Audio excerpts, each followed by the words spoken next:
Здравствуйте, уважаемые подписчики и гости канала. С вами Михаил Сманцарев. Сегодня пойдет вопрос о выборе ручки для письма. Но мы будем говорить о ручках шариковых. Потому что очень много вопросов и подписчики задают, и гости канала. Давайте этот вопрос разберем. Итак, вот ручка, которая имеет шестигранную, там восьмигранную, короче говоря, многогранную форму. Когда мы ее зажимаем между тремя пальцами, у нас грани могут попадать вот особенно вот на этот палец. Этот средний палец, он здесь всегда набивается у нас мозоль. И когда пишешь долго, особенно на лекции там, или на каком-то диктанте, во время какого-то диктанта, то возникает такая, в общем-то, режущая боль и нестерпимая. И уже о красивом письме, почерке ты перестаешь думать. Давайте ее уберем в сторону. Сейчас стали делать уже вот такие ручки, неплохие они уже. Значит, эти ручки, они, вот видите, прорезиненные, даже небольшая ямочка есть для положения пальцев. Эта ручка уже пишет, ну, более-менее ей работать удобно. Вот видите, она, в общем-то, такая. Удобно уже ей работать. Но, смотрите, если мы сильно ее будем сжимать, вот сжимать в пальцах, то пальцы друг на друга не находят. И поэтому мы можем при, скажем так, определенных условиях сильно передавливать, опять же, вот этот безымянный палец вот здесь. То есть, когда там волнуемся, что-то пишем, диктант или что-то еще.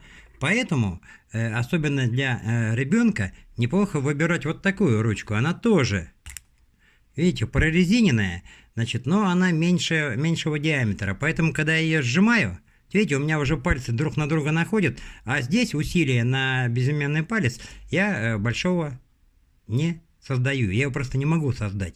Поэтому ей тоже писать очень удобно. Давайте напишем удобно.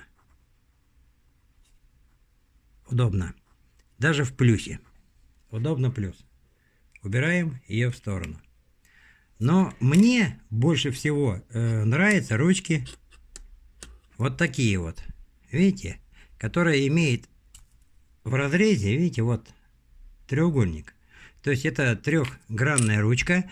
Когда мы берем ее в три пальца и нажимаем на три грани, здесь усилие распределяется, углы на пальцы не давит, и ей писать очень даже неплохо. Очень даже неплохо. Но есть у нее, на мой взгляд, один недостаток, очень большое, вот это вот у нее ребро, ширина ребра. Наибольшая, в общем-то, наибольшую приверженность я испытываю вот к таким ручкам. Видите, вот ручка, она тоже имеет, вот видите, такой же в разрезе треугольник, но грани немножко выпуклые.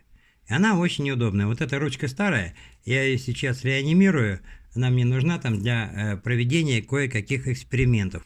Вот видите, ее держать очень удобно, и даже сильно вот так, если буду сжимать ее в пальцах, то пальцы находят друг на друга, и мне уже больше, чем треугольник между этими пальцами, а он чуть-чуть, может быть, больше ручки, мне уже усилия не создать. И таким образом пальцы у меня болеть не будут. То есть здесь уже писать будет комфортно.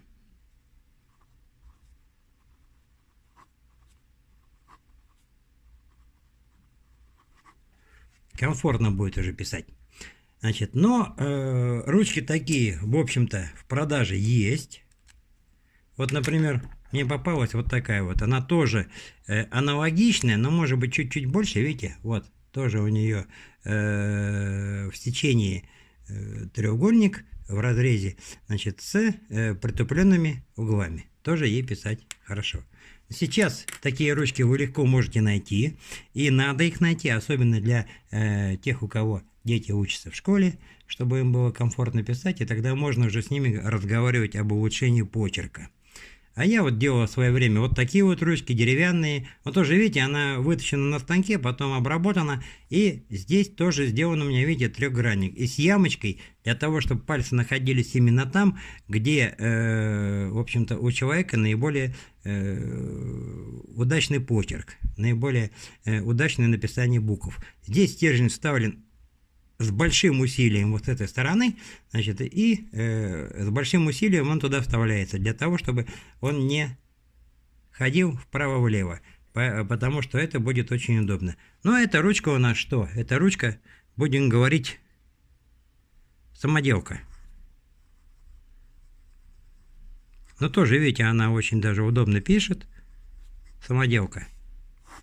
Если, кстати говоря, необходимо будет по этим ручкам сделать обзор, как вот эту, например, ручку делать, то я могу сделать. Пишите в комментариях. С удовольствием это сделаю. Ну, много у меня всяких ручек, так как я занимался оформительскими работами.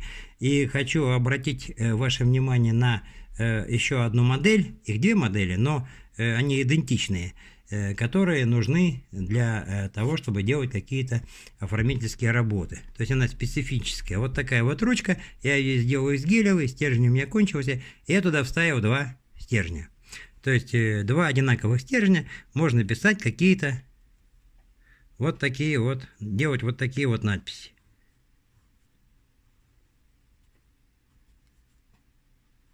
Стержни еще не расписаны, они свежие, поэтому не сразу написала. Вот, видите? То есть буква получается как бы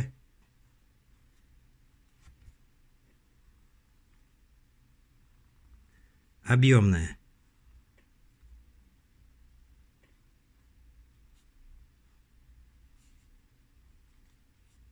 Ну, можно вот так. То есть еще раз хочу сказать, что это чисто для каких-то оформительских работ, для любителей. Ну и еще одна есть такая ручка, тоже я покажу. Вот, точно такая же, но у нее одна интересная вещь. У нее один стержень черный, один красный. Например, работает ученик на уроке, пишет там, например, классная работа.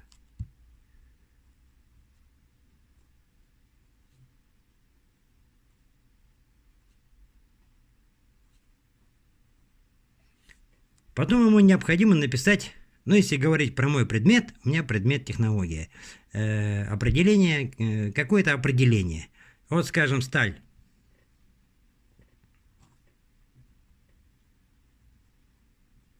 Вот он пишет сталь, затем подчеркивает это слово, так как это определение, и уже пишет определение. То есть он теряет время на то, чтобы подчеркивать, менять ручки, брать одну или другую ручку. Значит, но здесь хочу обратить внимание, что здесь вот у меня вставлен один стержень красный, один черный. Сейчас я чуть позже объясню, для чего это нужно. То есть он поворачивает и спокойненько пишет.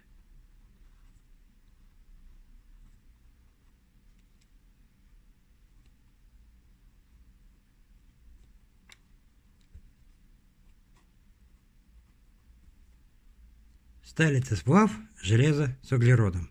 И даже может вот здесь еще в скобочках написать до 2, тоже стержень у меня новый, пишет не очень хорошо, до 2%.